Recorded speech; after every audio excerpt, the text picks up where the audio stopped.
হুজুর আব্দুল কাদের জিলানী বলেন, কি বলতে চাও বলো? কই যার কদম মোবারক থেকে আমি আব্দুল কাদের জিলানী এত বেলায়েতের ক্ষমতা পাইলেন, ওই নবীকে তো আমি জীবনেও দেখি নাই। দয়া করে ইমামতির মুসল্লায় দাঁড়াইবার আগে যদি একটু আমারে নবী দেখাইয়া দিতে পারেন। এবার গাউসুল আজম বলে, তুমি উজু করো। উজু করে বসলেন, এবার কপালের মধ্যে হাত মোবারকটা রাখলেন, ডাক দিয়ে বলি, ও আল্লাহর বান্দা, চোখ দুইটা বন্ধ করো। কই তুমি কি দেখতেছো? কই আমি দেখতেছি মদিনার রাস্তা দেখা যায়। কই আরো ভালো করে দেখো। কই আমি দেখতেছি মদিনা শরীফ দেখা যায়। কই আরো ভালো করে দেখো। আমি দেখতেছি মসজিদে নববী দেখা যায়। কই আরো ভালো করে দেখো। আমি দেখতেছি নবীর রওজা মুবারকের উপরের দাজ্জালি মুবারকগুলো দেখা যায়। জিজ্ঞেস করে, কই আরো ভালো করে দেখো। এবার ওই কুতুবে ডাক দিয়ে, হুজুর গো, আপনি যখন আমার কপালের মধ্যে হাতটা রাখলেন, আমি তাকাইয়া দেখতেছি হায়াতুল নবী, নূরের নবী রওজা মুবারকের ভিতরে সাজদায় পইরা পইরা উম্মতি উম্মতি বইরা কাঁদতেছে। তোমার জন্যে মন কাঁদে, আখি কাঁদে, ভুবন কাঁদে, শুধু বেদনা হৃদয় সে বাসা বাঁধে, হৃদয় কাঁদে। আল্লাহুম্মা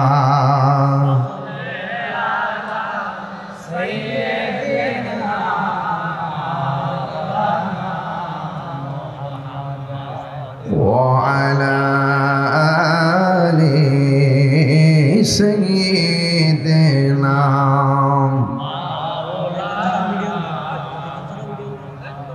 রাতের আধার যারা সেজদাতে রই, দু চোখের স্রোতে নদী যেন বই, ছলনার হাত ছানি যতই আসুক, ছলনার হাত ছানি যতই আসুক, পেছনে ফিরেও তাকাই না।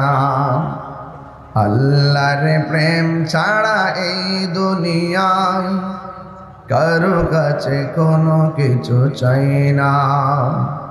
যাদের হৃদয়ে আছে আল্লাহর ভয়, তারা কবু পথ বলে যায় না।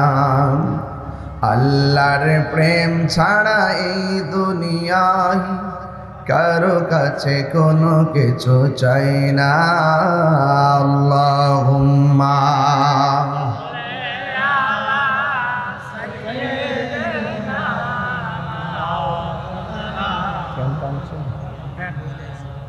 ওয়া আলা আলি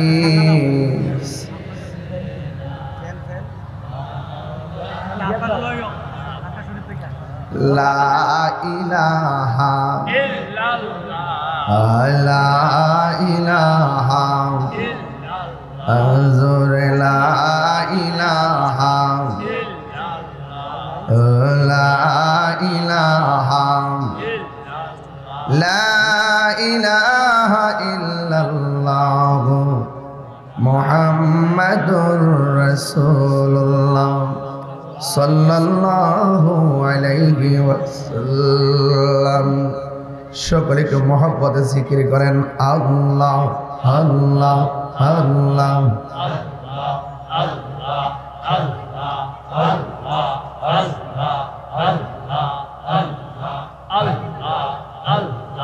আল্লাহ আল্লাহ আল্লাহ আল্লাহ আল্লাহ আল্লাহ আল্লাহ আল্লাহ আল্লাহ আল্লাহ আল্লাহ আল্লাহ আল্লাহ লা ইলাহা ইল্লাল্লাহ মুহাম্মাদুর রাসূলুল্লাহ সাল্লাল্লাহু আলাইহি ওয়াসাল্লাম। ওই আরবের ধর্মীয় প্রতিনিধিরা বাগদাদ হয়ে এই দেশে কাফেলা নিয়ে এসে ইসলাম প্রচার করেছেন। এই খানকার মাধ্যমে একটা ইতিহাস আপনাকে স্মরণ করাইতে চাই। শাহপুরে খানকা দিয়েছেন, ওলি আল্লাহরা খানকা দিলেন কেন? ওনারা আসবেন বছরে একবার, দুইবার, তিনবার, মাঝে মাঝে আসবেন, একটা খানকা দিবেন কেন? খানকা অর্থই হলো যেখানে আধ্যাত্মিকতার চর্চা করা হয়, তরিকতের শিক্ষা দেওয়া হয়। এটা হলো খানকার মূল উদ্দেশ্য। আপনি এখনো চার্জ দিয়ে দেখবেন শুধুমাত্র গুগল আপনাকে বলবেন, আপনাকে এআইও বলে দিবে যে খানকা হলে একটা আধ্যাত্মিক চর্চা কেন্দ্র, যেখান থেকে শরীয়তের শিক্ষা, তরিকতের শিক্ষাগুলো দেওয়া হয়। তো আল্লাহর ওলিরা এখানে খানকা করেছেন, কারণ হইল কারণ এই দেশে যখন সর্বপ্রথম ওলি আল্লাহরা আসছেন তখন তারা মসজিদ বানাইবার আগে খানকা বানাইছে। যেরকম না সুবহানাল্লাহ। তাহলে খানকা একটা ঐতিহ্য। খানকা কি? মুসলমানদের ঐতিহ্য। তো খানকা বানাইছে কেন? খানকা বানাইছে এই জন্য যে ওই মুহূর্তে একটা গরু জবাই করবেন আল্লাহু আকবার বইলা, আল্লাহর স্লোগানটা নেওয়ার মতন কোনো সুযোগ সুবিধা ছিল না। আপনারা তো গরু গোবিন্দের ইতিহাস জানেন, যে সন্তানের বুরহানুদ্দিনের সন্তানের আকিকার করতে গেছে কত বড় নিপীড়নের শিকার হয়েছেন। তাইলে বোঝা গেল ওই সময় আল্লাহু আকবার আজান দেওয়া বড় কঠিন ছিল, নামাজ পড়া জামাতে খুব কঠিন ছিল। আল্লাহর ওলিরা এই দেশে খানকা বানাইয়া মানুষকে দিনটা বুঝাইয়া আগে তাদের সংখ্যা বাড়ায়া এরপরে মসজিদ বানাইছে, যেন মুসলমানরা ঐক্যবদ্ধভাবে লড়াই করতে পারে। কথা বলেন ঠিক কিনা? খানকা একটা বিশেষণ। খানকা সাধারণ জিনিস না, খানকার পবিত্রতা আছে, খানকার ইজ্জত আছে, খানকার মূল্যায়ন আছে। কথা বলেন ঠিক কিনা বলেন? তাহলে এই আল্লাহর ওলিরা এই দেশে ইসলাম আনছেন। আমরা যারা ওলি আল্লাহকে মানি, জবানটা কইলা কর, ওলি আল্লাহর ভয় আছে, চিন্তা আছে? ওলি আল্লাহর কি রওজাতে জিন্দা না মরা? ওই দিনও পড়ছি যে মানুষ মারা যাওয়ার পরে 3 দিন পরে তাদের নাক পচা যায়, 6 দিন পরে তাদের আঙ্গুলের নখগুলা উঠে যায়, 9 দিন পরে তার মাথার চুলগুলো খুলে যায়। এরপরে ধারাবাহিকভাবে তার চোখে অ্যাটাক করে, পেটে অ্যাটাক করে, হাড্ডি থেকে গোশতগুলো ছেড়ে দেয়। শুধু এও হাড্ডির সব হাড্ডি থাকে না, কিছু নরম হাড্ডি আছে, এগুলো পোকামাকড় খাইতে খাইতে শেষ করে দেয়। লাস্টে এই হাড্ডিটা, এই জায়গার একটা হাড্ডি আর এই জায়গার হাড্ডি আর মাথার চারাটা কবর মধ্যে দেখবেন অনেক বছর পরে কবর করলেও খুঁজা পাওয়া যায়। এই জায়গাগুলো আবার থাকে না। দেখলাম হাদিস শরীফে 60 বছর পরে এই হাড্ডিগুলো মাটির সঙ্গে মিশে যায়। তো 60 বছর পর্যন্ত আপনার একটা কবরে হাড্ডি পর্যন্ত নিঃশেষ হওয়ার ইতিহাস বললাম, কিন্তু আবার দেখা যায় 600 বছর পরও কবরের ভিতরে গায়ের মধ্যে মাটি স্পর্শ করে না। তো ঘটনাটা কি? তুমিও বান্দা, তিনিও বান্দা। তোমার লাশ পুড়ে গেছে, তার লাশ পুড়ে নাই কেন? কারণ তারা বান্দা থেকে রিয়াজতের মাধ্যমে আল্লাহর বন্ধু হয়ে গেছে। আরে কথা কোনা ঠিক না বেঠে? আমরা কি বান্দা হয়ে থাকতে চাই না বন্ধু হতে চাই? পেঁয়াজ কিনতে গেলে পেঁয়াজের দোকানে যেতে হবে, চাউল কিনতে গেলে চালের আড়তে যেতে হবে, মাছ কিনতে গেলে মাছের আড়তে যেতে হবে। কিন্তু আপনি আল্লাহকে যদি পেতে চান আল্লাহর ওলিদের দরবারে বসতে হবে। কথা বলে ঠিক না বেটি? একটা হলো দুনিয়ার ব্যবসা, আর একটা হলো প্রেমের ব্যবসা। আল্লাহর ওলিদের দরবারে কি প্রেমের ব্যবসা না দুনিয়ার ব্যবসা? এই প্রেমের ব্যবসায় দ্বারা যাদের সিনাটাকে আলোকিত করে এদের দেহের মধ্যে পছন্দ ধরে। এবার আসেন আরেকটু সামনে বাড়ি। 5 ওয়াক্ত নামাজ পড়লে আল্লাহর বান্দা। রসুল বলেন 5 ওয়াক্ত নামাজ পড়লে মানুষ খাঁটি বান্দা হতে পারে। নামাজ পড়া জান্নাতে যাবে, নামাজ পড়াও আবার দুজুকে যাবে, ঠিক কি না? তো এই জন্য আপনাদের খেদমতে আমার এই কথাগুলো কিন্তু অনেক গুরুত্বপূর্ণ। ঘটনা একটা তুলবো, আপনারা তুললেই বুঝবেন যে এই ঘটনা তুলতেছে শেষ। কিন্তু এই খণ্ড খণ্ড কথাগুলো আপনার হৃদয়কে আলোকিত করবে। তো আপনাদের কাছে আমার কথা হলো, রাসূল করিম সাল্লাল্লাহু আলাইহি সাল্লাম বলেছেন, যারা 5 ওয়াক্ত নামাজের পরে আওয়াবিনের নামাজ পড়বে, ইশরাকের নামাজ পড়বে, চাশতের নামাজ পড়বে, তাহাজ্জুদের নামাজ পড়বে, আপনার অর্থাৎ বেশি বেশি নফল ইবাদত করবে, ফরজের পাশাপাশি নফল ইবাদতকারীদের জন্য আল্লাহ পাক একটা অফার দিছে। যারা ফরজের পাশাপাশি নফল ইবাদত করবে এরা আর বান্দা থাকবে না, এরা নফলের দ্বারা আল্লাহর বন্ধু হয়ে যায়। বাংলাদেশের কিছু মুসলিম আছে দেখবেন সুন্নতি পড়ে না, নফল তো দূরের কথা, জুম্মার নামাজের পরে দেখবেন ফরজটা পড়ার পরে কেমনে লাইন দিয়ে বাইরে, কথা কন ঠিক না বেটি? আর বাংলাদেশের এক শ্রেণীর মোল্লারা তো ঠিকাদারি নিছে, সুন্নত লাগবে না, শুধু ফরজ। আহলে হাদিস নাম কি? আহলে হাদিসও ভ্রান্ত, আহলে কোরআনও ভ্রান্ত। আমরা আহলে হাদিসও না, আহলে কোরআনও না, আমরা আহলে সুন্নাত ওয়াল জামাত। ঠিক কিনা বলে? আহলে কোরআন কারা? আমরা কোরআন মানি, হাদিস মানি না। আর আহলে হাদিস কারা? কয় যারা হাদিস মানে। আরে বাবা, সহিহ হাদিস ছাড়া কিচ্ছু বুঝে না। আমরা তো সহিহ হাদিস ছাড়া কিচ্ছু বুঝি না। এসিয়াসি তার সহিহ গ্রন্থের বাইরে তো বহুত সহিহ হাদিসের কিতাব আছে, অনেকভাবে কিতাবের মধ্যে লিপিবদ্ধ করা আছে, এগুলা মানে না, আছে না নাই? এজন্য এদের খপ্পরে পড়া যাবে না। এরা দেখবেন বছরে একবার বাইরে বা রমজান মাসে বাইরে কেবল তারাবি 8 রাকাত।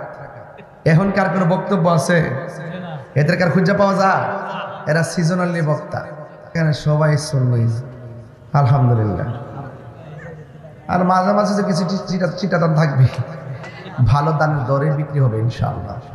ফালামো কই লই যেতিব বিশ্ববুজার আইসে, একটু খেয়াল করলে আমাদের ভাগ্যের পরিবর্তন হতে এটা উসিলা আর কি। দেওয়ার মালিক কেরা? তো আল্লাহর ওলিদের কোনো ভয় আছে? তো এতক্ষণ যে আমি কথাগুলো বলছি, কথাগুলো কি ফেলে দেওয়ার মতো কথা বলছি?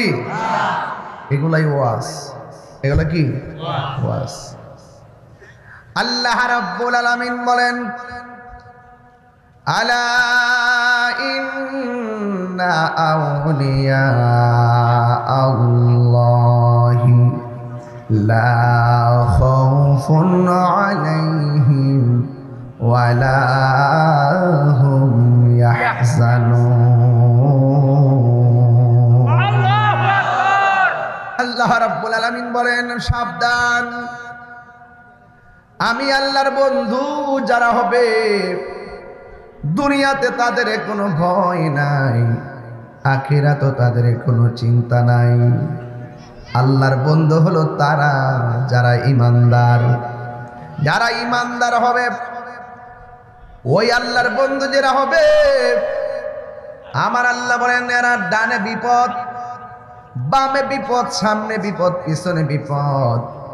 আমার দক্ষিণ মতলবের বাবারা জবানটা খুলে বলুন, মুসিবত থেকে উদ্ধারের মালিককে। আল্লাহু ওয়ালিয়ুল্লাযীনা আমানু ইউখরিজুহুম মিনাজ-যুলুমাতি ইলান নূর।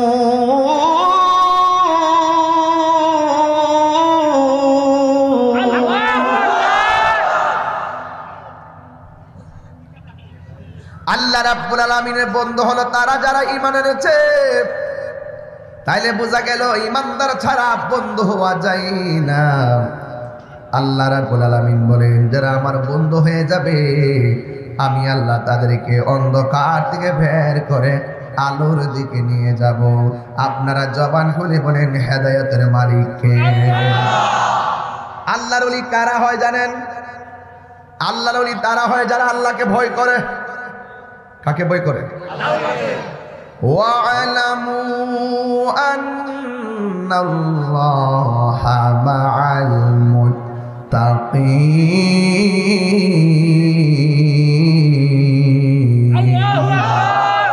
আল্লাহ বলে, তোমরা জেনে রাখো, যারা আমি আল্লাহকে ভয় করে তাদের সঙ্গে কেউ লাগবে না, তাদের সঙ্গে একজন আছে, জবান খুলে কোন, তিনি কে? প্রাণ দয়াল রে, গৃহস্থেরা দলে দলে হাঁস মুরগি কতই পালে, সন্ধ্যা হলে ডাক দিয়া লয় ঘরে। যার যত, এটা যদি রাত্রে 12টার পরে গাইতাম, নিশিরাইতে কার বাসি মাঝে যদি বাজাইতে পারতাম রে বাজে, খেলা হইল রে বাজা। গৃহস্থেরা দলে দলে হাঁস মুরগি কতই পালে, সন্ধ্যা হলে ডাক দিয়া লয় ঘরে। বিষাক্ত। মানুষের মধ্যে শুধু বন্ধু নাই, মানুষের মধ্যে হিংসুক আছে। মানুষের মধ্যে শুধু বেলায়েতের নজর না, মানুষের মধ্য থেকে বদ নজরও আছে। আপনি এগুলা বুঝেন না অনেক সময়। ধন্যবাদ। এটা একটু পাতলা লাগতেছে আমার কাছে, একটু পাতলা লাগতেছে। মানুষ তো আমি বলছিলাম যে আল্লাহকে ভয় করলে তার পাশে আছে কে? আর ওলি আল্লাহ কারা হতে পারবে? যারা আল্লাহকে, আরে কোন না, যারা আল্লাহকে যারা ভয় করে তাদের ডানে বামে সামনে পিছনে যতই বিপদ থাকুক উদ্ধারের মালিক কে? এরপরে শুধু এটা না তো, আল্লাহকে যারা ভয় করে এটা কেমন জানেন? একজন একটা মদের বোতল নিছে, নিয়ে ঘরের ভিতরে ঢুকিয়া জানালা দরজা সব লাগাইয়া রাত্রে একটার সময় মুখটা খুললে মুখে দিতে গেছে। তখন সে বলতেছে, আরে আমার আম্মা আব্বা কেউ না দেখুক, আমার কে দেখতেছে? দৈত্যরি মদ খাইতাম না, ফালাই দিছে। আল্লাহকে এইরকম আমার ডরায়া যারা গুনার কাজ ছাইরা দে, আমি আল্লাহ তারে আর সে আজিমের নিচে ছায়া দিয়ে দেব। আল্লাহু আকবার, জোরে কর। আমার কথা বুঝতে পারছেন? গুনাহ মাফের মালিক কেডা? বাস এখন চুপচাপ একটু দেখেন কি বলি। আল্লাহকে ভয় করে যারা গুনার কাজ ছাইরা দেয় আর সে আজিমের নিচে তারা কি পায়? এরপরে এটা তো আল্লাহ পাক আরো বলতেছেন, হুজুর আল্লাহ বলতেছেন, ওয়ালিমান খাফা মাকামা রাব্বিহি জান্নাতান।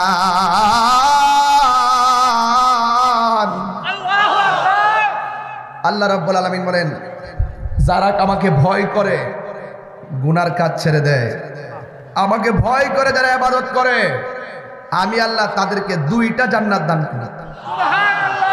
জান্নাত দেওয়ার মালিক কেডা? আরে বড় করে মালিক কে? দুইটা জান্নাত দান করবে। শুধু তাই নয়, আল্লাহ কয় ইন্নালিল মুত্তাকিনা মাফাজা, এই মুত্তাকিরাই হবে সফল কাম। হাদাইকা ওয়া আনাবা, এই মুত্তাকিনদের জন্য আমি অসংখ্য আঙ্গুর ফলের বাগান উপহার দিব। আর মুত্তাকি কাকে বলে? আল্লাযীনা ইউমিনুনা বিল গায়বি ওয়া ইয়াকিমুনাস সালাতা ওয়া মিম্মা রাযাকনাহুম ইউনফিকুন। মুত্তাকিরা তারা, ঈমানদার হলো তারা যারা নামাজ প্রতিষ্ঠা করে, যারা যাকাত দেয়, যারা গায়বের উপরে বিশ্বাস করে এবং আল্লাহ প্রদত্ত জীবিকা থেকে আল্লাহর রাস্তায় ব্যয় করে, এরাই হলো মুমিন মুত্তাকি। কথা বলেন ঠিক কিনা? এই জন্য আমার যুবক ভাইয়েরা, আমার মুরব্বী বাবারা, কি ভাষায় ওয়াজ করব?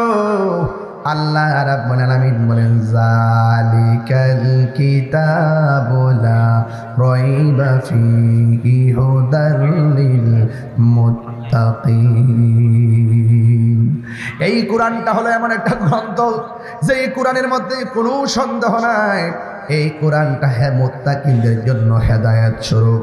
এই জন্য আল্লাহ বলে, এই পৃথিবীর মধ্যে যত মানুষ আছে, ইন্নাল ইনসানা লাফি খুসর, নিশ্চয় সব মানুষ ক্ষতিগ্রস্ত।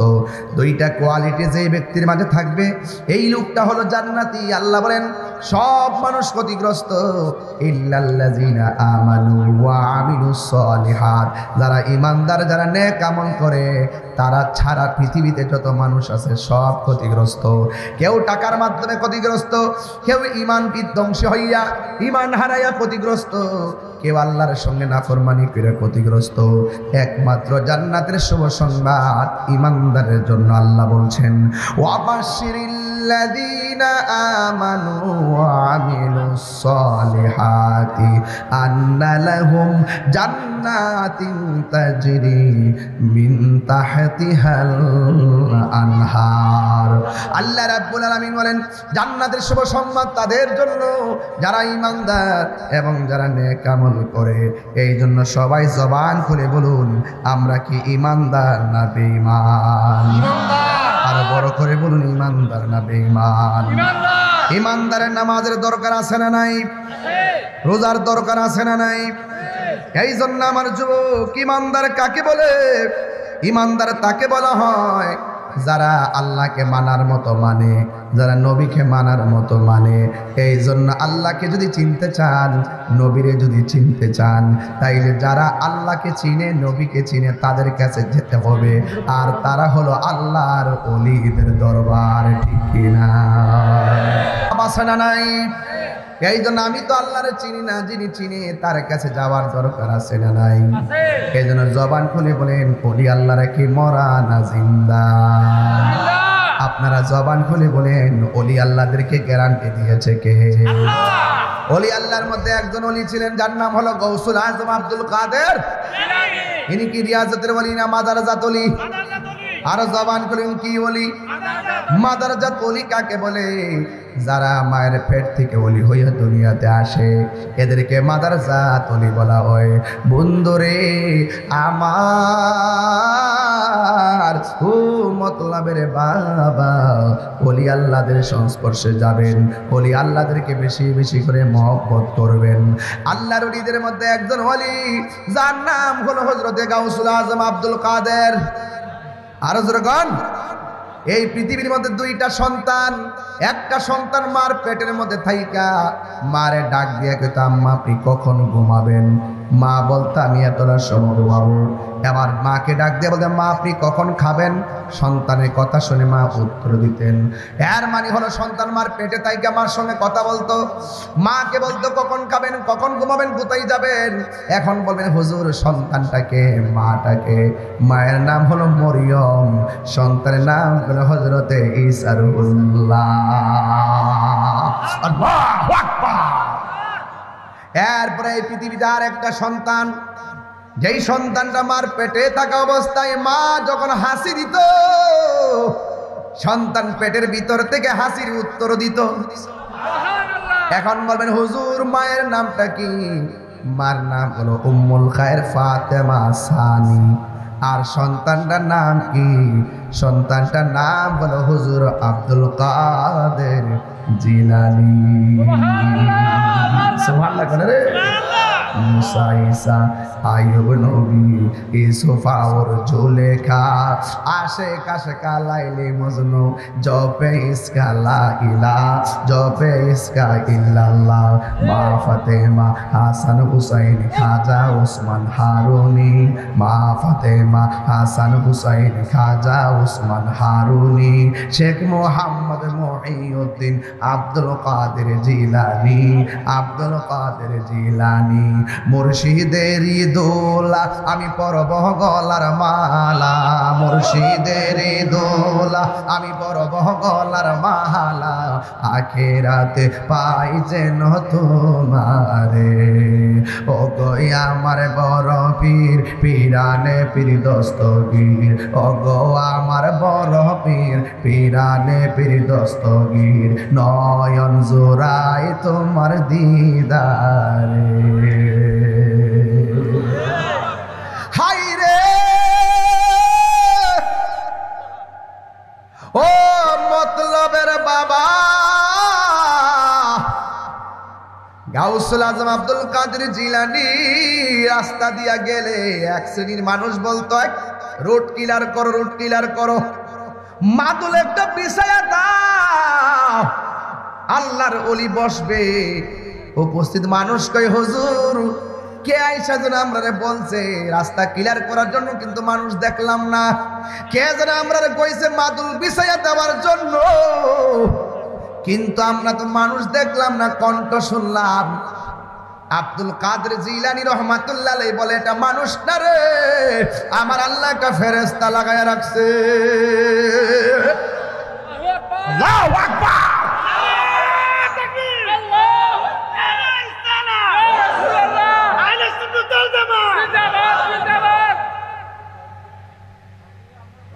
প্রাণ দয়াল রে গৃহস্থেরা দলে দলে হাঁস মুরগি কতই পালে, সন্ধ্যা হলে ডাক দিয়া লয় ঘরে, যার যত পালিত ছিল সকলরে তো ঘরে নিল, আমি একা রইলাম অন্ধকারে। প্রাণ দয়াল রে সন্ধ্যা হইল ডাকি দিলে না মুরে। হাঁস ঘরে আইসরে দিকা মালিককে গেছে নদীর পাড়া হাঁস খুঁজবার লাগিয়া, হাঁসের প্রতি মালিকের কত মায়া। ও আল্লাহ আমি তো তোমার বান্দা, তুমি তো আমার মালিক, তুমি একটু আমরা কিনারে বিরাইয়া লো না। সুবহানাল্লাহ কইতেন না? প্রাণ দয়াল রে আর পরীক্ষার সময় নাই, কর জোরে ক্ষমা চাই, শেষের কেয়া না নিলায় আমারে। আমার দিন কি এমনি যাবে, লোকে তোমায় কি বলিবে, এই দুঃখ রইল তাহিরির অন্তরে প্রাণ দয়াল রে। সন্ধ্যা হইল ডাকে দিলে না মরে, জোরে জোরে কি সুবহানাল্লাহ বলা যাবে না? দয়ার মালিককে। আর সন্ধ্যা হইল ডাক দিলে না পুরে, মানে কি তো বুঝেন নাই, মনে করছেন সূর্য ডুবছে সন্ধ্যা হয়েছে। না রে না, প্রতিদিন আমার হায়াতের সীমানা ডুবতেছে, ডুবতে ডুবতে ডুবতে ডুবতে দম পুরাইলে শেষ হয়ে যাবে। কথা বলেন ঠিক কিনা? এই জন্য সন্ধ্যা হইল ডাক দিলে না মুরে। আজকে শাহপুর খানকার উদ্যোগে আপনাদেরকে ডাক দেওয়া হয়েছে। জীবনে যদি জিরো থেকে হিরো হতে চাও, ভয় করবো একজনকে, জবান খুলে বলেন তিনি কে? ওই আল্লাহকে। ওই আল্লাহ যার কোনো ঘুম নাই, তন্দ্রা নাই, নিদ্রা নাই, লা তাখুযুহু সিনাতুন ওয়ালা নাওম। আল্লাহর কোনো নিদ্রা নাই, আল্লাহর কোনো তন্দ্রা নাই। সেজদা পাওয়ার মালিক হলো একজন, জবান খুলেই বলুন তিনি কে? মাজারে যাই আমরা কি সেজদা করি না, জিয়ারত করি? অনেকের ঠুট লড়ে নাই, ডাব্লিউ নাকি? ডাব্লিউ কেউ আছে নাকি এখানে? সেজদা পাওয়ার মালিক কে? মাজারে গিয়ে গিয়ে সেজদা দেওয়া যাবে? আল্লাহ ছাড়া কারো কাছে মাথা নত করা যাবে? আল্লাহ ছাড়া কাউকে সেজদা করা যাবে? পিসা বুজুর্গকে সালাম করলে কি সেজদা হবে? কদম বুসি করলে কি সেজদা হবে? মাকে কদম বুসি করলে কি সেজদা হবে? উস্তাদকে কদম বুসি করলে কি সেজদা হবে? যখন আমাদের এক দেশের কাঠমোল্লারা বললো মা রে মাথা নোয়া সালাম করে যাইতো না, এই বক্তব্যগুলোর পর থেকে এখন সন্তানরা মাকে মানে না। আগে মারা সালাম করলে দিলটা নরম থাকতো, ভক্তি শ্রদ্ধা থাকতো। আজকে এই ইউটিউব মৌলবীরা, ফেসবুক মুফতিরা, গুগল মুফাসসিররা পুরো দেশটারে শেষ করে ফেলাইছে। কথা বলেন ঠিক না?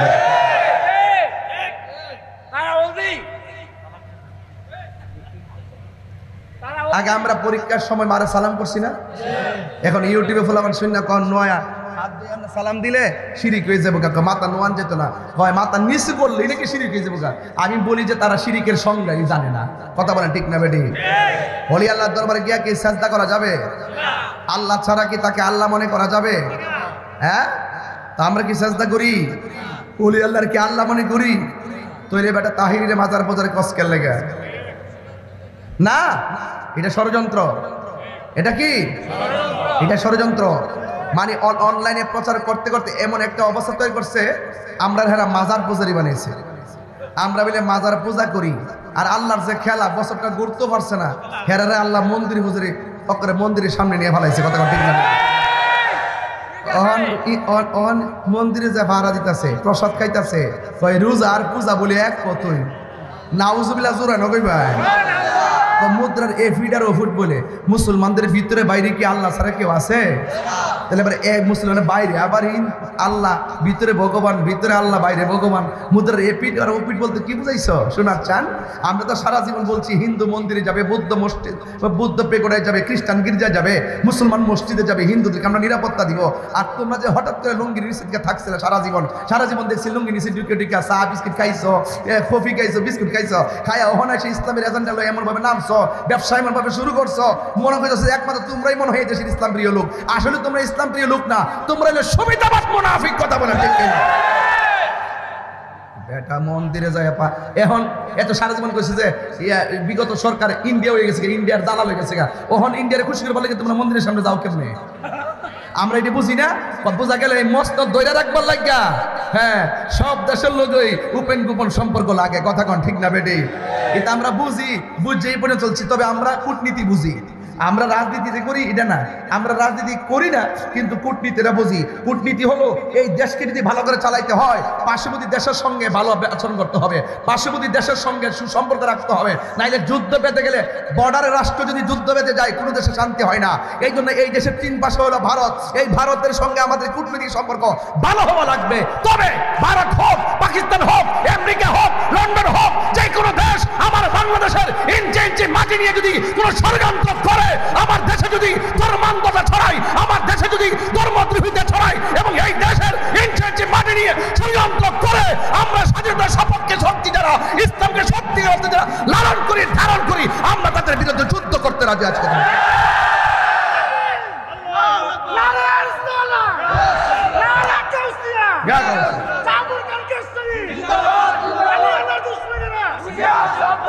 কথা বলেন ঠিক কিনা বলেন?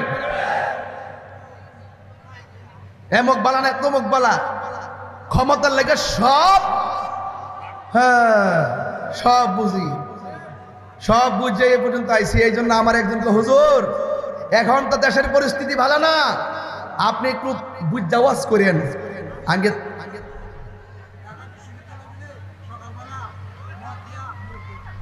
মিথ্যাবাদী, এটা জাতীয় মিথ্যাবাদী। মাফ চাইছে তো, আরে মাফ চাইছে, আবার বন মাফ চাইছে, এরা মিথ্যাবাদী। হ্যাঁ আওয়াজ করে আল্লাহু আকবার। বাবা ইসলাম কি কোনো সময় রাত্রে একরকম দিনে আরেক রকম হতে পারে?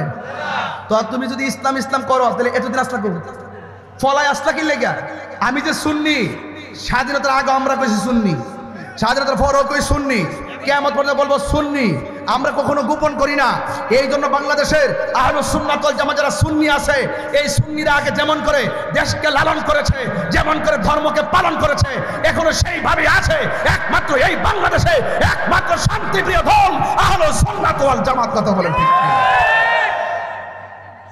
নিয়ে আসো আমার সামনে রাষ্ট্রযন্ত্রকে, আই ডোন্ট কেয়ার। রাষ্ট্রযন্ত্র আমাকে কল করে, রাষ্ট্রযন্ত্রের গুরুত্বপূর্ণ লোক কয় যে আপনি কি চান? আমি বলছি আমি শান্তির দেশ চাই।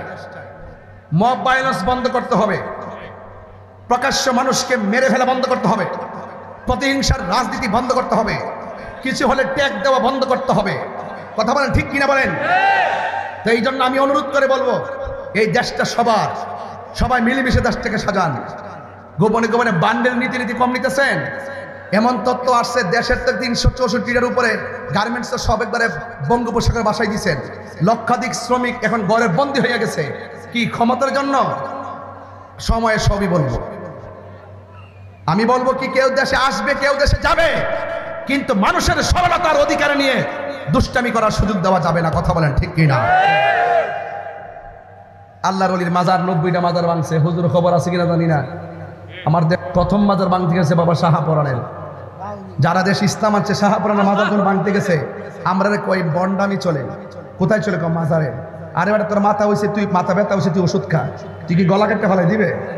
মাজারে যদি কেউ যদি অসামাজিক কাজ করে, বন্ডামি করে, মদ গাঁজা খায়, নেশা করে, এই নেশা খুরের দইরা বান্ধে গাছের মধ্যে বান্ধে রাখ, জুতা দা বাইরা পুলিশের কাছে তুইলা দে। তুই মাজার ভাঙতে যাবি কি লেগা? তার মানে বোঝা গেল এগুলো ওই আগের ইতিহাস। যেমন ভাবে সাহাবায়ে কেরামের মাজারগুলো যেভাবে ইবনে আব্দুল ওহাব নজদির গোষ্ঠীরা ভাঙছে, এদের প্রেতাত্মারা এই দেশে মাজারের বিরোধিতা করে। কথা বলেন ঠিক না? মালিকানা বুঝে নাও। ওলি আল্লাহর পক্ষে আসাটাই হলো দেশের মালিকানা, নাইলে এই কালো হারাইবা ওই কালো হারাইবা। ওলি আল্লাহর বিরুদ্ধে যাওয়া যাবে। হুজুর গাউসুল আজম আব্দুল কাদের জিলানী, তিনি কি ওলি? মাদার জাতলি। তিনি নদীর পারে এক উপত্যকায় গেছে, চাঁদের মতন চেহারার একজন মানুষ এসে বলতেছে, আব্দুল কাদের তোমার দুইটা কথা বলবো। এক, এখানে বসে আল্লাহর রিয়াজত করবা। দুই, যতক্ষণ আমি অনুমতি দিব না ততক্ষণ এখান থেকে লড়তে পারবা না। এখন এই প্রথম শর্তটা তো ভালো আছে, ইবাদত করো। দ্বিতীয় শর্তটা বড় কঠিন, আমি না এসে যতক্ষণ বলবো তুমি যাইবা না ততক্ষণ এখান থেকে লড়তে পারবা না। হুজুর গাউসুল আজম আব্দুল কাদের জিলানী তিনি এখানে ওয়াজ শুরু করছে, রিয়াজত শুরু করছেন। করতে করতে করতে করতে 1 মাস না 2 মাস না 1 বছর চলে গেছে। তা আপনার পক্ষে সম্ভব নেই। নদীর পাড়ে 1 বছর খাওয়ান দাওয়ান সারা বয়ে থাকতেন। এখন ওনার জীবনীতে পাওয়া যায় উনি সেখানে কি দিয়ে 1 বছর কাটাইছে। উনি পানি আর লতা পাতা খায় 1 বছর কাটাইছে, আর সারা রাত্র রিয়াজত করছে, দিনও রিয়াজত করছে। 1 বছর পরে ওই লোকটা আসছে, আয়সা বলছে, আব্দুল কাদের তোমাকে আরো সাধনা করতে হবে। এটা হলো পরের বছরটা তিনি কাটাইছেন শুধু পানি খাইয়া, ভারী খাবার ডিলিট করে দিছে। এর পরের বছর শুধু পানি খাইছে, রাতের ঘুম ডিলিট করে দিছে। এটা হলো আল্লাহ রসুল বলছেন, একটা ইমানদার হইতে গেলে 3টা গুণ লাগবে। 1 নম্বর গুণ, সে খাবে কম। 2 নম্বর গুণ হইল ঘুমাবে কম। 3 নম্বর গুণ হইল কথা বলবে কম। আমার দেশে তো ঘুম বেশি, আমার দেশে কথাও বেশি, কাজ করে কম। আমার দেশে খায়ও বেশি, গামলা বইরা খায়। হ্যাঁ, ফাইলে আর সারে না, 3 কোনা বইরা খায়, অথচ 2-1 কোনা খালি রাহন লাগে। অল্প অল্প করে একটু পরে খান, শরীরটা ভালো লাগবো। হ্যাঁ, এই জন্য আপনাদের কাছে অনুরোধ রইল, সাবধান বলে দিলাম, পায়ে হাত দিয়ে বলতেছি, কথা কম বলবেন, খাবার কম খাইবেন, কম ঘুমাবেন, আর আল্লাহর হস্তে ফেসবুক নামক গজব থেকে একটু দূরে থাকবেন। চোখ তো শেষ করে লেছেন, হাতের কবজাতে বেদনা করে হাত তুলে রাখলে ওই যে মোবাইল টিপতে সব রক টক যা আছে এটারে এক রাস্তা বানাই লেছে। এখন যে এই কাজে মোবাইল দেখে, এখন এই কাজ ছাড়া আর এই কাজে দেখতে পারে না। কিরে হে লাইন বানাই লেছে আমার, হ্যাঁ বুঝেন না, একবার মোবাইলের কাছে পুরো মুড়ি দিয়ে গেছে গা, এমন অবস্থা মানে বউ জীবন যা আছে সব সাইডে দিব, কিন্তু মোবাইলে চার্জ না থাকলে মাথাটা নষ্ট হয়ে যায়। মোবাইলে এমবি না থাকলে মাথা কি হয়ে যায়, নষ্ট হয়ে যায়। তো এই দিন না আরো দিন। এই জন্য আপনাদেরকে বলবো, খবরদার, এখনো সময় আছে। গাউসে পাক 3 বছর পরে ওই লোকটা আসছে, ওই লোকটা আইসা বলতেছে, হে আব্দুল কাদের, তুমি এখন জঙ্গলে চলে যাও। এখন আমার প্রশ্ন করবেন, হুজুর যেই লোকটা এসে ওনাকে বলছেন আমার অনুমতি ছাড়া যেতে পারবে না, তার নামটা কি? তিনি বাস করে পানির নিচে, যার নাম হলো হযরতে খিজির আলাইহিস সালাম। খিজির, খা দোয়াদ র, খিজির মানে হলো সবুজ, আহমারুন লাল, আসওয়াদুন কালো, আবিয়াদুন সাদা। হ্যাঁ, এরপরে হলো আহমার। হ্যাঁ, তো এখন ওনার নাম খিজির কেন? উনি পানির উপর থেকে যখন মরুভূমির বালিতে বসতেন, যেই জায়গায় বসতেন সেই জায়গাটা সবুজ ঘাস হয়ে যেত, এই জন্য ওনার নাম খিজির আলাইহিস সালাম। উনি হলো সেই কানা আবদান সালিহান, তিনি এমন এক বান্দা ছিলেন যার কাছে স্বয়ং নবী হইয়াও মুসা কালিমুল্লাহ তরিকতের সবক আনতে গেছে। তার মানে বোঝা গেল নিয়ত কইরা ওলি আল্লাহর দরবারে যাওয়া জায়েজ আছে। আঙ্গ দেশের মানুষ তো নিয়ত কইরা মাজারে যাওয়া জায়েজ নাই, 3 মসজিদ ছাড়া কোথাও নিয়ত করে যাওয়া যেত না। আর এবার আমি যে মাহফিলে আইছি, নিয়ত না করলে যে আমি দিলাম গেলে কুমিল্লা ক্যান্টনমেন্ট, কি পাগল নাকি আসলে, কি কয় না, আমি নিয়ত না করলে দিগুলো ঢাকা থেকে রওনা দিচ্ছি, গাড়ি জামাতে যাইতে সিটে গাড়ি মতলবের মাহফিল যাই লাগবে, নিয়ত ছাড়া কিছু হয়, কেউ নিয়ত ছাড়া কিছু হয় না। এই জন্য গাউসে পাক আব্দুল কাদের জিলানী রহমতুল্লাহ আলাইহি, এখন তিনি তানিকে যিনি সবক দিয়েছেন খিজির আলাইহিস সালাম, ও মুসা কালিমুল্লাহ ওনার কাছে সবক আনতে গেছে। আল্লাহ রে কয়, আল্লাহ তুমি কথা কোনা কিনলে গা? তুমি তোমার দিকে কইছে তোমার মতো জ্ঞানী কেউ নাই। হ্যাঁ মুসা নবী, তোমার মতন জ্ঞানী কেউ নাই, তুমি দিকে চুপ থেকে ভাব লইছিলা, তোমার চাইতো আরো জ্ঞানী আছে। আল্লাহ কোথায় আছে? কয় পানির নিচে। আল্লাহ পাবো কেমনে? কয় মাছ একটা বুনা করবা, মাছ লো এমন নদীর উপরে রওনা দিবা, যেই জায়গায় গিয়া মাছটা জেতা হয়ে যাবো গা, এই দিক দিয়ে আমি আল্লাহ একটা রাস্তা বানাই দিব, ওই রাস্তা দিয়ে যাইয়া দেখবা আমার পাগল ওখানে বসে রয়েছে। আরো বড় করে কোন সুবহানাল্লাহ কোন গেলে গা। মুসা আলাইহিস সালাম মাস্টারে ভাজি কইরা রওনা দিছে, সাথে একজন সঙ্গী লইছে, সঙ্গী লইয়া কইতাছে ঈসা ইবনে নুন, বলতেছে যে আমরা রওনা দিলাম, তুমি সজাগ থাকলে তুমি কইবা, আমি সজাগ থাকলে আমি কইবো। মাশাআল্লাহ, দুইজন নৌকা দুইটা, নদীর বাতাসে মন লাগা লাগছে, দুজনে ঘুমাই দিছে। সুবহানাল্লাহ কইছেন না? মাছ যাতে কোন দিক দিয়ে জেতা হয়ে গেছে, সংকেত করে দিলাম আর কি, মাছ জানে কোন দিক দিয়ে জেতা হয়ে গেছে। আল্লাহ কইবো মাছটা গেল কই? নৌকা ঘুরাও। নৌকা ঘুরাই দেখতেছে মাছটা ওই যেই রাস্তায় গেছে, যেই দিকে পড়ছে সেই দিকে আল্লাহ একটা রাস্তা বানায় রাখছে। মুসা কালিমুল্লাহ নিচে যাইয়া দেখতেছেন পানির নিচে। এই জন্য পোলা পানিরে ভালো করে কয়া যায়, তোরা একটা অভ্যাস খারাপ, ক্রিকেট খেলস, ফুটবল খেলস, নদীর ভাট্টা গছ, উপরে ফসরাপ করস না, পানির দিয়ে নামলে ঠাস করে স্টেপ মাইরা দেস। আল্লাহর রাস্তা এটা বন্ধ কর বাবা, বাবা এটা বন্ধ কর বাবা। হ্যাঁ, কারণ পানির মধ্যে পেশাব করা কবিরা গুনাহ। কি গুনাহ? কবিরা গুনাহ। এবং পানির মধ্যে পেশাব করলে আরেকটা ক্ষতি আছে, আপনার স্মৃতিশক্তি কমে যাবে, স্মৃতিশক্তি কমে যাবে। কারণ পানির নিচে একজন আছেন, তিনি হল আল্লাহ মাহবুব বান্দা, হ্যাঁ আল্লাহ নেক বান্দা হযরতে খিজির আলাইহিস সালাম। তার সম্মানে পানিতে আপনি বস্ত্র করবেন না। জরুরত হলো ভিন্ন জিনিস, জরুরত কি ভিন্ন জিনিস, সাবধান করে দিলাম। আসেন আরেকটু সামনে বাড়ি। মুসা কালিমুল্লাহ নিচে যাওয়ার পরে তিনি দেখতেন জিকির করতেছেন খিজির আলাইহিস সালাম। এবার বলতেছে, ও মুসা আলাইহিস সালাম বলতেছেন, আপনার কাছে এমন কিছু আছে যেটা আমার কাছে নাই? আল্লাহ বলছে আছে, আমাকে দেন। খিজির আলাইহিস সালাম বলতেছেন, ঠিক আছে দেব, কিন্তু আপনি আমাকে কোনো প্রশ্ন করতে পারবেন না। ঠিক আছে। সাথে করে রওনা দিছে, নৌকা পার হইছে, নৌকাটারে ছিদ্র করে দিচ্ছে, নৌকাটা ডুবে গেছে। মুসা নবী যেই মুসা নবী আল্লাহর সঙ্গে কথা কয়, তিনি কি কথা না কয়ে পারে? ডাক দেখো মো মো মো মো মো, গরিব মানুষের নৌকাটা দিয়ে পারিছেন, নৌকাটা ছিদ্র করে ডুবাই দিলেন, কারণটা কি? এই জন্য বলছি না আমার প্রশ্ন করেন না, জোরে কি সুবহানাল্লাহ কইতেন না? একটু সামনে যাওয়ার পরে বাচ্চা একটা চিফাতা দইরা মাইরা ফেলাইছে। আই সর্বনাশ, একটু আগে আপনি নৌকা ডুবাই দিচ্ছেন, গরিবের নৌকা, এখন দজগজ একটা বাচ্চা মাইরা লেছেন, কারণটা কি? তা খিজির আলাইহিস সালাম কয়, আপনারা নিয়ে আর হইতো না, আপনি যান। কনা ঠিক আছে, আমি আর প্রশ্ন করতাম না। একটু সামনে যাওয়ার পর একটা বিল্ডিং কাজ তৈরিছে, বড় বিল্ডিং, আঙ্গুলটা ঠেলা দিয়া। আচ্ছা, যার আঙ্গুলের ঠেলায় বিল্ডিংটা খুল হারায় যা, এটা কি সাধারণ মানুষটাকে রিয়াজতের বলি? সুবহানাল্লাহ কইতেন না? তো এইভাবে দাঁড়া করে দিছে। মুসা আলাইহিস সালামকে কি ব্যাপার, গরিব মাইরা লেন, নৌকা ডুবাই লেন, আর আমাদের বিল্ডিংয়ের খাড়া করে দিলেন, আপনার হিসাবটা বুঝলাম না। এবার খিজির আলাইহিস সালাম কয়, না আপনার সাথে আসলে আমার কিছু হবে না, আপনি যান গা। এরপরে কয়, তাইলে ঠিক আছে আমি চলে যাবো। তিনটা কাহিনী আমাকে কেন দেখাইলেন আপনি আমাকে একটু বলেন, এটা বলার পরে আমি চলে যাবো। খিজির আলাইহিস সালাম বলতেছেন, নৌকাটা ডুবাইছি একটা কারণে, কারণ কিছুক্ষণ পরে একটা জালিম বাদশা আসবে, আয়সা কি করবে, এই নৌকা কি করবে, ভেঙে ফেলবে, নিয়ে যাবে অথবা নষ্ট করে ফেলবে। আমি একটা ছিদ্র করে নৌকাটা ডুবাই দিয়েছি, যেন সেই গরিব ছেলেটা তাদের আক্রমণ থেকে বেঁচে যায়, এবং সে যেন এই নৌকাটা আবার পুনরায় পানির থেকে তুললে যেন সে ছোট একটু ক্ষত হইলো এটা ঠিক করে চালাইতে পারবে। এখন প্রশ্ন হইল, মুসা আলাইহিস সালাম কওমা, আমি দেখছি যে রাস্তার এমন ফাঁকা, আসবে এটা উনি জানলো কেমনে? তাহলে বোঝা গেল যে এটা ওনার কাছে আছে, এটা আমার কাছে নাই। আওয়াজ করে কোন সুবহানাল্লাহ। এই জন্য গোলাপ ফুলে যাহা আছে, বেলি ফুলে তাহা নাই, হাসনা হেনাই যাহা আছে, গন্ধরাজে তাহা নাই। ফুল কিন্তু একই, এক একটা ফুলের এক একটা গন্ধ।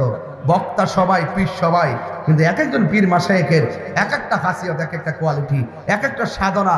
এই জন্য কাউকে ছোট চোখে দেখা যাবে। বুঝাইতে পারছি আপনাদেরকে? পাইলে নিরালাহি গো নবী, পাইলে নিরা, একটু একটু আওয়াজ তুলেন, পাইলে নিরালাহি গো নবী, আহা দুই কদমে চুমু খাবো, চরণে ধুলি মাখিব গাই, পাইলে নিরালাহি গো নবী, পাইলে নিরালাই, পাইলে নিরা, পাইলে নিরালায়। আমার নবী নূরের নবী, আমার নবী জিন্দা নবী, বলো আমার নবী, আমার নবী জিন্দা নবী। ওরে দয়া করে তাই গো নবী হাসরের বেলায়, পাইলে নিরালাই গো নবী, জোরে জোরে পাইলে নিরালাই গো নবী, পাইলে নিরালাই। দুই কদমে চুমু খাবো, দুই চরণে ধুলি মাখিব গায়, পাইলে নিরালাই গো নবী, লাই পাইলে নিরালাই গো নবী, পাইলে নিরালাই। একদিন স্বপ্নে দেখলে গো যারে, সব গুনাহ জড়িয়া পড়ে, ঠিক না?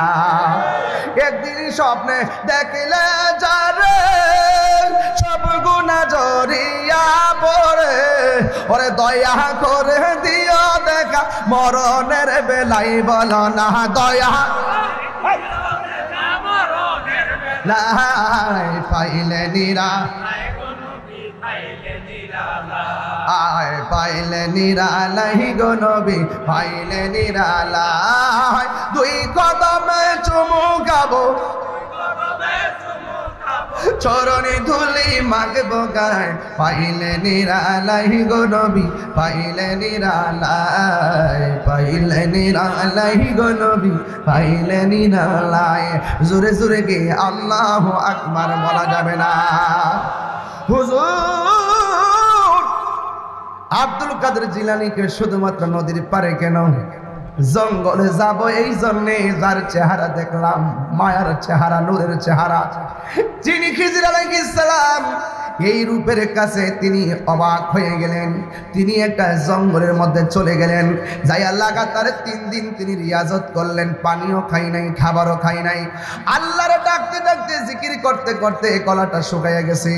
একদিন আমার আল্লাহরে ডাক দিয়ে, আল্লাহ পুকুর নাই পানি পান করব, নদী নাই পানি পান করব, কূপ নাই পানি পান করব, টিউবওয়েল নাই পানি পান করব, ও আল্লাহ ফকফকা রৌদ্র, বৃষ্টির আশা করা যাচ্ছে না, কিন্তু আল্লাহ আমার গলাটা শুকিয়ে গেছে, মেহেরবানি করে আমার একটু পানির ব্যবস্থা করে দাও।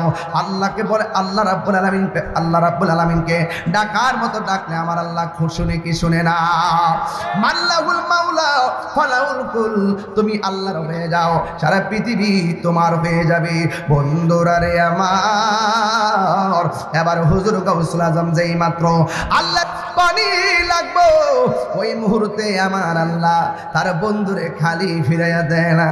আব্দুল কাদের জিলানী বলে, আমি পানির জন্য দরখাস্ত করতে দেরি হয়েছে রে, আমি তাকে দেখলাম মেঘ নাই, কোনো সাজ নাই, আমার আল্লাহ স্পষ্ট রৌদ্রের ভিতরে আমার উপরে আসমান থেকে বৃষ্টি নাযিল করে দিয়েছি। বৃষ্টি দেওয়ার মালিককে, আর জোরে জোরে গোনা বৃষ্টি দেওয়ার মালিককে। পানিতে ডুবাইয়া মাওলা কিয়ামত দেখাইলি, ওরে জোর তুফানে নুহু নবীর জোর তুফানে কিস্তি কেন বাঁচাইলি মাওলা তুই রে, তুই বুয়াল মাছে গিলে খাইল ইউনুস নবী রে। আর কথা কন মিয়া গো, পানি ছাড়া কি মাছ বাঁচে? পানির ভিতরে বল, মাছের ভিতরে আবার হযরত ইউনুস তুমি বাচ্চা কেমনে? তুমি তো বাজান চোখে যা দেখো তার কথাই কও, এটার ভিতরে যে আধ্যাত্মিকতা আছে এটা তো বুঝো না, শুধু বান্ডেল বুঝো আর টেহা বুঝো। বান্ডেলটা দিলে সকালে এক কথা, বিকালে আরেক কথা। এখন তো আমাদের দেশে মুল্লার টেহাটা কিনুন যায়, মুল্লার টেহা দিলে দোয়ার বাসায় পাল্টায় জায়গা, দুয়ার বাসা পাল্টায় জায়গা, মাল দিলে দুয়ার বাসা পাল্টায় জায়গা। তাহিরির টেহা দিয়ে কিনতে পারতো না। এখন যে সময় গেছে না, তাহির যদি একটা মূর্ছা দিত বহুত টেহার মালিক দিতে পারতো, কিন্তু আমারে কিনতে পারে না। আমি কষ্ট করি পাবো না, আমি কিন্তু অনেক পরিশ্রম করি, আমি পরিশ্রম করে হকের কথাগুলা বলি, এর বিনিময়ে আমার সম্মান আল্লাহ অনেক বাড়াই দিচ্ছে। আমার সাউন্ড লাগে না বাজানো, এমনি দেলা। আল্লাহ কবুল করুক, আমিন কটা গেলে কে বাজান। বৃষ্টি দেওয়ার মালিক কেডা? তাইলে ইউনুস নবী মাছের পেটের ভিতরে আসেননি? ফর্সা না অন্ধকার? পানির উপরে না নিচে? বাসে রাখছে কেডা?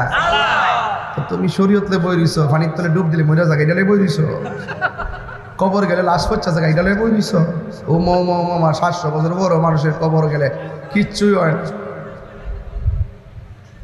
করে।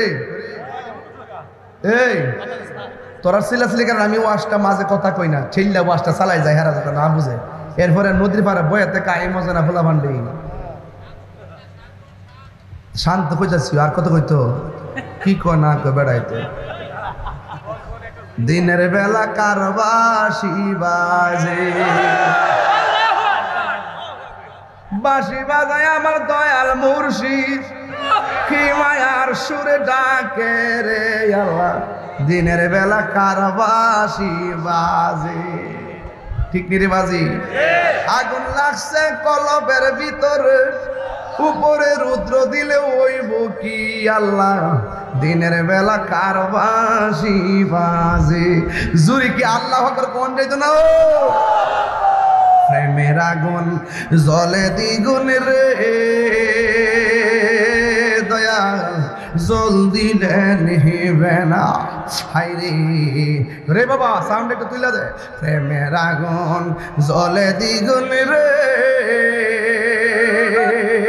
দয়াল, জল দিলে নিবে না। ওরে এই তাহিরি প্রেম করিয়া কলঙ্ক ঘোষণা, আরে প্রেম করিয়া প্রেমিক মরে রে বাবা, শাহজালাল মরে না। বেড়া 14 দিন পরে লাশ রে কবর থেকে তুইলে আগুন দা বুইরালাও। তোরা মানুষ রে, মানুষের কামিত্তা। আমি দুনিয়ায় থাকা অবস্থায় যদি আমি কোনো অন্যায় করি, আমি যদি কোনো ইট টিজিং করি, আমি যদি কোনো ধরনের মাদক সেবন করি, প্রচলিত আইনে বিচার হইব। কথা ঠিক কিনা গো? আমি মরে গেলে কে বিচার আপনি করবেন? তাহলে আপনি 14 দিন পরে আরেকবার বাপের কবর থেকে দিলা আগুনটা ফুরাইলেন কেন? এটা ধর্ম হতে পারে না, এটা মানুষের কাজ হতে পারে না।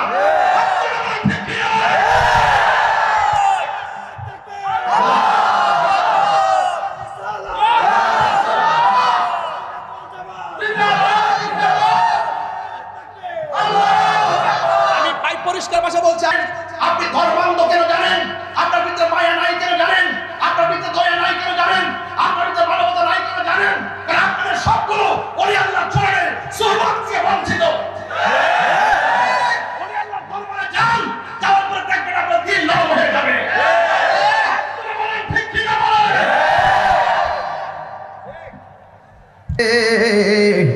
সারা জীবন আমি থাকবো, থাকবেন নি? হাত দিলে তুলে কর না। এই কান্দনে কবে হাতান, এই কান্দনে কবে জানি হবে সমাধি। কেঁদে কেঁদে চোখেরই জলে হয়ে যায় নদী। তোমার পাগল বলে লোকে মন্দ বলে, তোমার বলুক তোমায় ভালোবাসবো, নবী নবী করে আর কত কাল আমি কাঁদবো। আল্লাহ আকবার। হুজুর আব্দুল কাদের জিলানী বলেন, কি বলতে চাও বলো? কই যার কদম মোবারক থেকে আমি আব্দুল কাদের জিলানী এত বেলায়েতের ক্ষমতা পাইলেন, ওই নবীকে তো আমি জীবনেও দেখি নাই। দয়া করে ইমামতির মুসল্লা দাঁড়াইবার আগে যদি একটু আমারে নবী দেখাইয়া দিতে পারেন। এবার গাউসুল আজম বলে, তুমি ওযু করো। ওযু করে বসলেন, এবার কপালের মধ্যে হাত মোবারকটা রাখলেন, ডাক দিয়ে বলি, ও আল্লাহর বান্দা চোখ দুইটা বন্ধ করো। কই তুমি কি দেখতেছো? কই আমি দেখতেছি মদিনার রাস্তা দেখা যায়। কই আরো ভালো করে দেখো। কই আমি দেখতেছি মদিনা শরীফ দেখা যায়। কই আরো ভালো করে দেখো। আমি দেখতেছি মসজিদে নববী দেখা যায়। কই আরো ভালো করে দেখো। আমি দেখতেছি নবীর রওজা মুবারকের উপরের দাজ্জালি মুবারকগুলো দেখা যায়। জিজ্ঞেস করে, কই আরো ভালো করে দেখো। এবার ওই কুতুবে ডাক দিয়ে, হুজুর গো, আপনি যখন আমার কপালের মধ্যে হাতটা রাখলেন, আমি তাকাইয়া দেখতেছি হায়াতুল নবী, নূরের নবী রওজা মুবারকের ভিতরে সাজদায় পইরা পইরা উম্মতি উম্মতি বইরা কাঁদতেছে। আল্লাহু আকবার। এই জন্য আমার যুবক ভাইরা, ওলি আল্লাহর সোহবতে গেলে লাভ আছে না নাই? এখন প্রশ্ন হলো, হুজুর আল্লাহর ওলি কারা হবে? শুধু হুজুরাই হবে না? না না, হুজুরাই হবে না। রিকশাওয়ালাও আল্লাহর ওলি হতে পারবে, কোদাল দিয়া মাটি কাটে সেও ওলি হতে পারবে, প্রাইমারি স্কুলের থেকে হাই স্কুলে গেছে, এরপরে কলেজে গেছে, সে ওলি হইতে পারবে, দোকানদারও ওলি হইতে পারবে, মুদিমানের দোকানদার ওলি হইতে পারবে। ওলি আল্লাহ হইতে গেলে দুনিয়ার সার্টিফিকেট লাগে না, ওলি আল্লাহ হইতে গেলে লাগে ওলি আল্লাহ আর নবীর মহব্বতের সার্টিফিকেট। কথা বলেন ঠিক কিনা? এই দুনিয়ার ভিতরে অনেক মানুষ আছে পড়ালেখা করে নাই, শুধুমাত্র মার দোয়া পাইয়াই ওলি হইয়া গেছে। আমার ওয়াজ কি কষ্ট হইতেছে আপনারা? তাহিরের ওয়াজ যদি 2 মিনিটের জন্য ভালো লেগে থাকে, আমি দিনে কিন্তু 1 ঘন্টা বেশি ওয়াজ করি না বাংলাদেশে কোথাও, কিন্তু আজকে শুধু সময়টা বাড়াইতেছে। ওই আমার ভাই ভাগলা খুকন ভাই বললো যে, ভাই সাহেব একটা আপনার ভক্ত বেশি তো একটু সময়টা একটু লম্বা করে, আমি চেষ্টা করতেছি অনেকগুলো কথা বলার জন্য আপনাদেরকে। আমার ওয়াজ যদি 30 সেকেন্ডের জন্য ভালো লেগে থাকে, কয় সেকেন্ড? 30 সেকেন্ডের জন্য যদি আপনার ওয়াজ ভালো লেগে থাকে, তাইলে আপনি আজকে পিসা হুজুরের সামনে ওয়াজা করেন, জীবনও কোনোদিন মার মনে কষ্ট দিতে পারবেন না, বাপের মনে কষ্ট দিতে পারবেন না। রাজি আছেন না নাই? বাপ মার মনে কষ্ট দিয়া তাহিরির সামনে বইয়া ওয়াজ শুনবেন, আপনার মতো শ্রোতা তাহিরির দরকার। আর যেই পিসাব বলবে মা বাপের খেদমত লাগতো না, ইনি পিসাব না, এটা হইল অভিশাপ। কথা বলেন ঠিক কিনা? এই জন্য মা বাবার খেদমত আমরা চাই কি চাই না? কারা কারা চান হাত তুলে দেখান। আল্লাহ যাদের আব্বা আম্মা কবরে গেছে জান্নাত বানায় দেন, যাদের আব্বা আম্মা বেঁচে আছে হায়াত বাড়ায় দেন। আল্লাহ যেই ছেলেগুলো আমরা যারা মা বাপরে কষ্ট দিছি, আল্লাহ আপনি মাফ করে দেন। হাত নামান। মারে কষ্ট দিবেন, বাপের কষ্ট দিবেন। বুড়া বাপটাকে এমনি বুড়া হইছে, তোর কারণে বুড়া হইছে, জীবনটা শেষ করে লাইছে, কোমরটা ব্যথা করে লাইছে, 10,000 টাকার বেতন বাপটা পাইছে না, তুমি ছেলে 50,000 টাকার বেতন পাও। তোমার বাপটা শুধুমাত্র ক্ষেতের দান থেকে চাল কইরা, চাল বিক্রি কইরা তোমার কোনোদিন অভাব বুঝতে দেয় নাই। খালি ব্যাগ নিয়ে বাজার গেছে, খালি পকেট নিয়ে বাজার গেছে, বাজারটা বইরা লইছে। একদিন না বেলা 3 বেলা কন্টিনিউ খাওয়াই গেছে। আজকে মোবাইলে টেহা না থাকলে, এমবি না থাকলে পাগলের জায়গা টেহা পাবো কই? আর বাপটা কিন্তু 5টা ছেলে 6টা মেয়ের রান্না বান্নার আয়োজনটা যদি শুরু করে কই থেকে করছে, একদিন বাপের জিগাইলাও না, একদিন এটার কষ্টের অনুভবটা বুঝলো না। বাপটা বুঝ দিলে বাপ পুত্র যদি কইতো, ও আব্বা আপনি কেমনি কি করে এত কষ্ট করেন, বাপটা শান্তি পেয়ে যেত। বাপের খবর লয় না, আবার বাপের মোটরসাইকেল কিনা দিবার লেগে বাধ্য করে, বিদেশ পাঠাবার লেগে বাধ্য করে, অথচ বাপের ঘরের মধ্যে 10টা টাকা নাই। এই কাজ করবেন না, লেখাপড়া করেন আর না হয় খেটে খান। কথা বলেন ঠিক না বেটি? মা বাপরে কান্দাই শুধু আমার ওয়াজ কেন, মা বাপরে কষ্ট দিয়ে যদি মক্কা মদিনা যান তারপরও কাজ হবে না। কথা বলেন ঠিক কিনা? রিদার রাব্বি ফি রিদাল ওয়ালিদাইন ওয়া সাকাতুর রাব্বি ফি সাকাতিল ওয়ালিদাইন। পিতামাতার সন্তুষ্টিতে আল্লাহর সন্তুষ্টি, পিতামাতার অসন্তুষ্টিতে আল্লাহর অসন্তুষ্টি। বাপ মারে কষ্ট দিয়া আপনি যতই ইবাদত করেন কোনো কাজ হবে না, কারণ আল্লাহ বলছেন ওয়াবিল ওয়ালিদাইনি ইহসানা, মা বাবার সঙ্গে ভালো ব্যবহার করতে হবে।